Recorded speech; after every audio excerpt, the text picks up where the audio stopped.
When we look at market research, we've got, and you may have heard this before, we essentially have two types of market research. Secondary research is stuff that you can get from Google.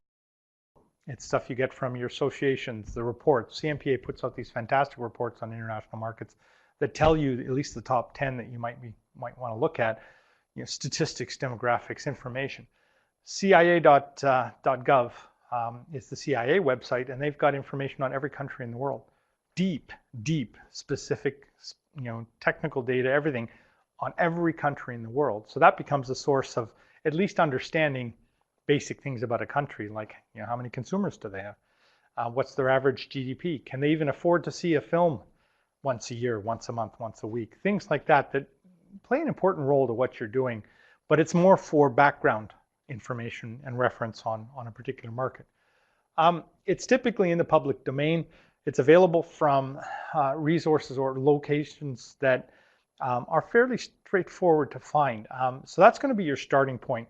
There is an association related to the screen-based media or creative media in every major market in the world, somewhere.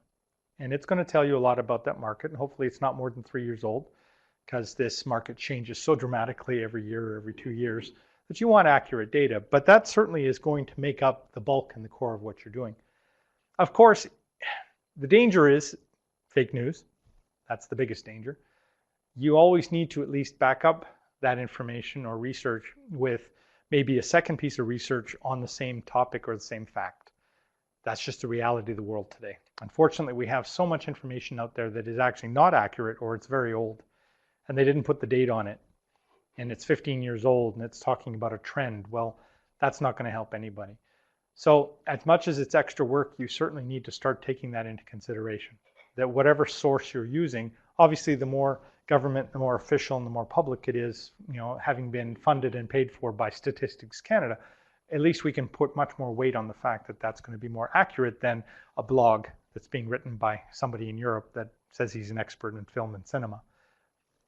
But direct or primary research is by far the most valuable. It's also the hardest, absolutely the hardest stuff to get, and it's also the most expensive stuff to get. But wouldn't it be nice to have 20 Germans watching your particular content, maybe the pilot or even 5 minutes, a clip of your particular content, and having them walk out and say, all of them say, wow, that's fantastic. Boy, did they ever get that right.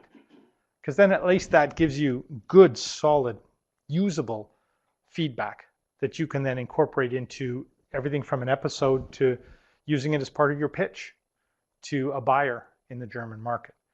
So is that easy or free? No, absolutely not. Is it something you might be able to do during a film festival? Maybe. Is it something you could do just carrying around an iPad and going, have you got 2 seconds? Click these 3 buttons here. Anything along that line is going to be something that is always going to give, to me, much more weight to the research that you're collecting than, to a certain extent, any secondary research. Because the secondary research is going to say people in China love science fiction. The primary research is the people in China love my product. And obviously that's got much, much more weight than just saying I've got a science fiction show. Maybe it's going to work in that particular market. So what we're going to talk about today is mostly secondary research, in that we're going to talk about finding information about specific markets, specific sectors, and specific countries, and then trying to give you enough of a background, especially around the sectors in a certain number of countries that are part of CMPA's overall strategic plan.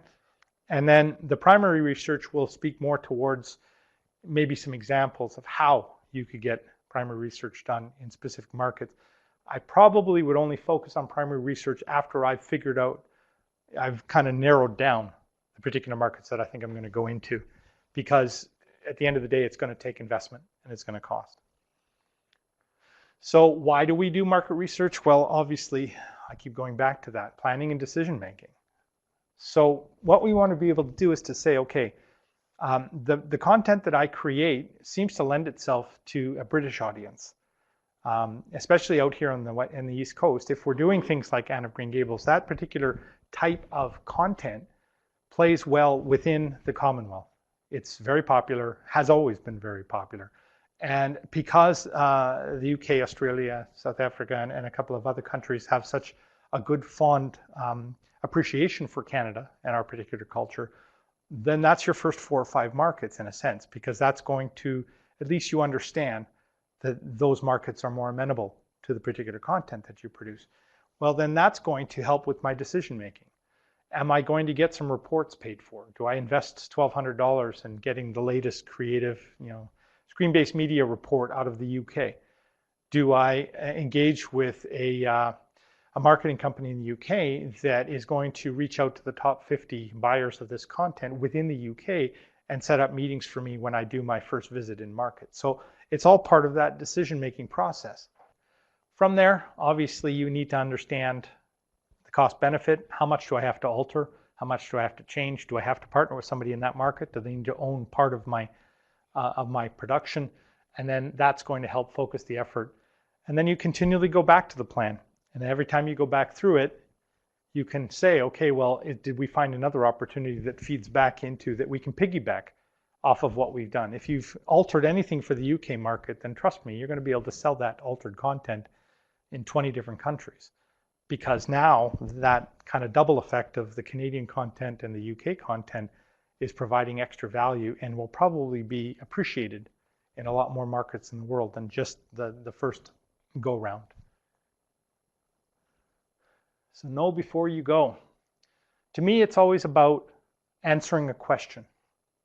So a lot of people approach market research by saying, I'm going to start with the letter A and then go straight through the letter Z, and everything that is related to my particular company, I'll just take notes on. And what you really need to do is you need to say, what am I trying to answer? And in order to create the question, you have to understand who you're selling to. So how many buyers are there of children's animation for toddlers under the age of 4 in Estonia?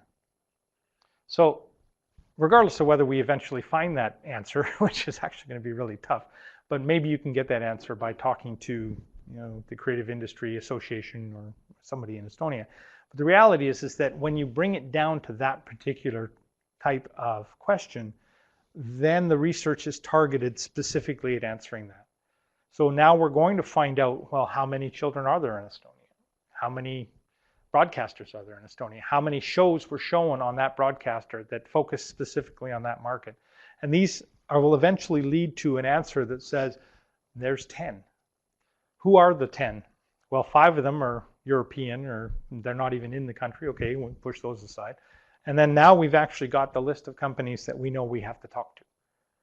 So the question, when it's answered, will give you the exact kind of nugget of information that becomes part of your export plan, becomes part of your marketing, and becomes part of the way that you're selling into that particular market.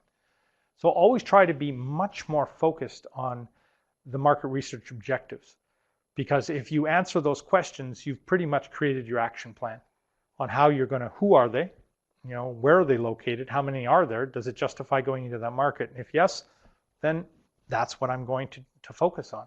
The gaps, I don't have anybody that understands Estonian, or whatever comes out of that will also then be fed back into that particular market research that you've done.